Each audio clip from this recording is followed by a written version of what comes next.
இப்ப சென்னையில பாத்தீங்கன்னா நிறைய பார்க் இருக்கு. ஆனா இந்த 109வது வட்டத்துல இருக்க இந்த பூங்கா வந்து ரொம்ப சுகாதாரமாகவும் மக்கள் வந்து கூட்டம் அதிகமா வர்றதுக்கும் காரணம் என்ன மேம்? சுகாதாரமா இருக்கிறதுக்கும் மக்கள் அதிகமா கூட்டம் வர்றதுக்கு காரணம் வந்து இப்ப சின்ன பிள்ளைங்கன்னா அவங்களுக்கு ஏற்ற விளையாட்டு உபகரணங்கள் இருக்கணும்.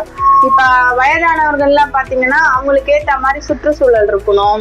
அந்த மாதிரி ஒன்னொண்ணுமே நான் வந்து எலெக்ஷன்ல வின் பண்ணது 2022. அன்னில இருந்து ஃபர்ஸ்ட் வந்து எங்களுக்கு வந்து நாங்க பிரச்சாரம் பண்ணும் போதே என்ன சொன்னாங்கன்னா, இந்த மாதிரி தில்நகர் பார்க் இருக்கு, இந்த சைட்லாம் வந்து நம்ம பேம்ப்ளெட்லாம் கொடுத்து நம்ம பிரச்சாரம் பண்ணுவோம் இல்லையா. அப்போ வந்து இங்க கேட்டப்ப எங்களுக்கு நீங்க வந்து வின் ஆகி வந்தீங்கன்னா, கவுன்சிலரா வந்தீங்கன்னா எங்களுக்கு ஃபர்ஸ்ட் நீங்க இந்த பார்க் தான் ரெடி பண்ணணும். ஏன்னா இந்த பார்க் பாத்தீங்கன்னா நான் வரது கவுன்சிலரா ஆகிறதுக்கு முன்னாடி ஒரு பாழடைஞ்ச இடமா இருந்தது. நீங்க கூகுள்ல போயிட்டு போட்டோஸ் எல்லாம் பார்த்தாலே உங்களுக்கே தெரியும். அந்த மாதிரி இருந்தது. ஒரு நாளும் இந்த பார்க்குக்கு என்னென்னலாம் பண்ணலாம். இப்ப பாத்தீங்கன்னா ஃபவுண்டைன் ரெடி பண்ணிருக்கோம், கிராஸ் ரெடி பண்ணிருக்கோம். இப்ப சில்ட்ரன்ஸ்க்குலாம் பாத்தீங்கன்னா இதெல்லாம் கவுன்சிலர் ஃபண்ட்ல நாங்க இது போட்டிருக்கோம். அப்புறம் பாத்தீங்கன்னா ஒரு மரமே வந்து ரவுண்ட் பண்ணி அதை கிரானைட் பதிச்சு உட்காரத்துக்கு ஏற்ற மாதிரி வசதிகள்லாம் செஞ்சு கொடுத்துருக்கோம். இங்க பின்னாடி பாத்தீங்கன்னா ஒரு பேஸ்கெட் கூடை வடிவுல ஒண்ணு இருக்கு பாத்தீங்களா, அது வந்து கிணறு. இப்ப சின்ன பிள்ளைகள்லாம் அதிகமா வர்றதுனால அதை வந்து ஒரு பாதுகாப்பா அமைக்கணும்ன்றதுக்காக அது வந்து ஒரு அக்ஷய பாத்திர வடிவுல நம்ம வந்து அது போட்டிருக்கோம். அதே மாதிரி பெண்களுக்கு வந்து பிளே ஆப்பரேட்டிஸ் அந்த எக்ஸசைஸ் பண்றோம்ல, அது எல்லாமே இங்க இருக்கிற தூணுல இருந்து துரும்பு வரைக்கும் சொல்லுவாங்க இல்லையா, அதே போல இங்க இருக்கிற ஒவ்வொரு பொருளுமே மாமன்ற உறுப்பினராகிய நான் பதவி ஏற்ற பிறகுதான் இது எல்லாமே இது நடந்தது. இது எல்லாமே சாத்தியமாச்சு. அதனாலதான் இங்க வந்து சுத்தமாவும் சுகாதாரமாவும் இருக்கு. இப்ப இதெல்லாம் நம்ம பண்ணிட்டு நம்ம டெய்லியும் வந்து செக் பண்ணாம இருந்தோம்னா எதுவுமே சரியா இருக்காது. அதனால பக்கத்துலதான் என்னோட ஆபீஸ். நான் டெய்லியும் வந்து இங்க செக் பண்றதுனால எல்லாமே சுகாதாரமா இருக்கு. எல்லாருமே இங்க யூஸ் பண்றாங்க. ஒரு கிட்டத்தட்ட பாத்தீங்கன்னா இங்க வந்து இந்த வளர்ச்சி எல்லாம் அடைஞ்சிட்ட பிறகு கிட்டத்தட்ட ஒரு 400ல இருந்து 500 பேர் ஃபர்ஸ்ட் வந்துட்டு இருந்தாங்க. இப்ப பாத்தீங்கன்னா ஈவினிங் டைம்லாம் பாத்தீங்கன்னா நிறைய பேர் இருப்பாங்க. என்ன முடியாது, ஏன்னா வந்துட்டு போவாங்க இல்லையா, நிறைய பேர் இருப்பாங்க. எண்ணிக்கை சொல்ல முடியாது, நிறைய பேர் வருவாங்க. மேம் இப்போ நான் என்ன கேக்குறேன்னா, உங்களை இது என்னோட பர்சனல் கொஸ்டின் மேம்.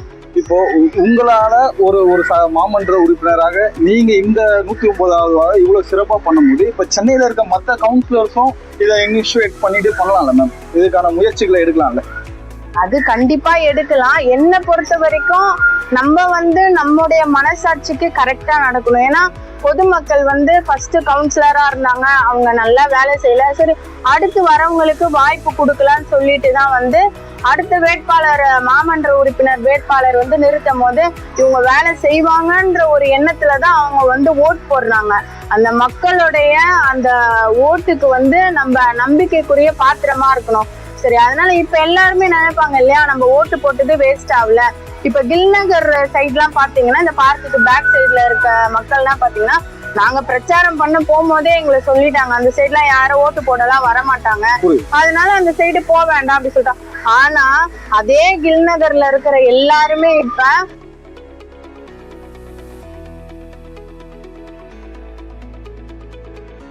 சொல்றாங்க. மேடம், இப்போ மக்கள் வந்து ஒரு சாராராக புதுசா வர கட்சிகள் எல்லாமே உங்களுக்கு இப்ப தெரியும், தாவேகா அந்த மாதிரி கட்சிகளும் இருக்கு. இப்போ அவங்களோட ஈர்ப்புல போறாங்கன்னா உங்களோட பகுதியில இருக்க மக்கள் வந்து இப்ப நாங்க வரும்போதே இங்க வந்து சொன்னாங்க, மேடம் இங்க இருக்காங்க, சுகன்யா மேடம் இருக்காங்க எங்களுக்கு, ஏன்னா நீங்க மக்களோட மக்களா இருக்கீங்க இங்க. அதனால உங்களுக்கு அடுத்த மறுபடியும் உங்களுக்கு ஒரு வாய்ப்பு கிடைத்தால் இதோட நீங்க எப்படி மேம் இந்த 109வது வர வந்து எப்படி இது பண்ணலாம்னு உங்களுக்கு எதனா மேனிஃபெஸ்டோ இருக்கா? இப்ப கண்டிப்பா பாத்தீங்கன்னா இந்த இடத்துலயே எனக்கு வந்து சீட் கொடுத்தாங்கன்னா கண்டிப்பா மக்கள் என்னோட பேரை கேட்டாலே கண்டிப்பா ஓட் போடுவாங்க. அதுக்கு என்ன காரணம்னா வேலை செய்யறோம். இவங்க வந்தாங்க, ஒரு மாமன்ற மீட்டிங் அட்டன் பண்றாங்க, வார்ட் மீட்டிங் அட்டன் பண்றாங்க, அவ்வளவுதான் இல்லாம பப்ளிக் வந்து பொதுமக்கள் வந்து என்ன சொல்றது, என்ன நிறைய புது கட்சிகள் வந்தாலுமே யார் ஒருத்தர் வேலை செய்யறாங்களோ அவங்களுக்கு கண்டிப்பா இவங்க வேலை செய்வாங்க அப்படின்னு சொல்லிட்டு கண்டிப்பா ஓட் போடுவாங்க. அது மட்டும் யங்ஸ்டர்ஸுக்கு அதே மாதிரி பொலிட்டிக்கல்ல வரணும் அப்படின்னு நினைக்கிற யங்ஸ்டர்ஸுக்கு நீங்க என்ன மேம் சொல்ல விரும்புறீங்க? பொலிட்டிக்கல்ல வர யங்ஸ்டர்ஸ்க்கு என்ன சொல்ல விரும்புறேன்னா, யாருமே வந்து மேலோட்டமா பார்க்க கூடாது. ஒரு ஃபேம் வச்சு இப்ப ஒரு புதுசா ஒரு கட்சியா இருந்தாலும் சரி, பழைய கட்சியா இருந்தாலும் சரி, அவங்க அம்மா வந்து அவங்களுக்கு தான் அந்த கட்சியை சார்ந்தவங்களுக்கு ஓட் போடுறாங்க அப்படின்ட்டு நம்மளும் அதே மாதிரி ஓட் போடக்கூடாது. இப்ப இருக்க இளைஞர்கள் சமுதாயம் வந்து எல்லாமே வந்து அவங்களுக்கு தெரியுது. சோ யார் வந்து மக்களுக்காக நிற்பாங்க, யார் வந்து மக்களுடைய பிரச்சனைகளுக்கு வந்து குரல் கொடுப்பாங்கன்னு சொல்லிட்டு அதை தெரிஞ்சுக்கிட்டு தான் அவங்க யார அவங்கள ஃபாலோ பண்ணுமோ அந்த மாதிரி ஃபாலோ பண்ணும் இப்ப இருக்க இளைஞர்கள். மேம், நாங்க கேட்ட கேள்விகளுக்கு நீங்க ஒரு முகம் பிடிக்காம ரொம்ப ஒரு நெகிழ்ச்சியான பதில் சொன்னீங்க மேம். ரொம்ப நன்றி மேம். தேங்க்யூ. முக்கியமா நான் மிகப்பெரிய நன்றி வந்து சொல்ல விரும்புறேன். நான் இந்த இடத்துல காங்கிரஸ் கட்சின்றத ஹைலைட் பண்ணோம். காங்கிரஸ் கட்சி மாமன்ற உறுப்பினரா நான் இங்க இருக்கேன்னா அதற்கு முக்கியமான காரணம் நம்மளுடைய சோனியா காந்தி அவர்கள், நம்மளுடைய இளம் தலைவர் ராகுல் காந்தி அவர்கள்.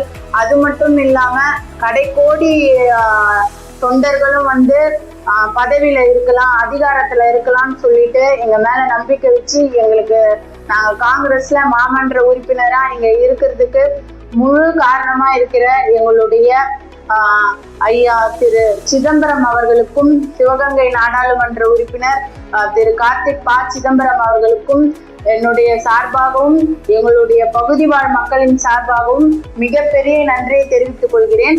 அது மட்டும் இல்லாம நம்முடைய தமிழ்நாடு மாநில தலைவர் அண்ணன் செல்வ பெருந்தகை அவர்களுக்கும் இந்த தருணத்துல நான் நன்றி தெரிவித்துக் கொள்கிறேன்.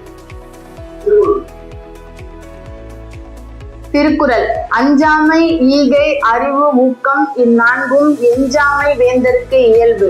விளக்கம்: வேண்டுவருக்கு வேண்டியன கொடுப்பது, வருமுன் காக்கும் அறிவு, ஆபத்து வந்த பின் தளராத ஊக்கம், இந்நான்கிலும் குறையாமல் இருப்பது ஆளுவோரின் இயல்பாக இருக்க வேண்டும். நன்றி.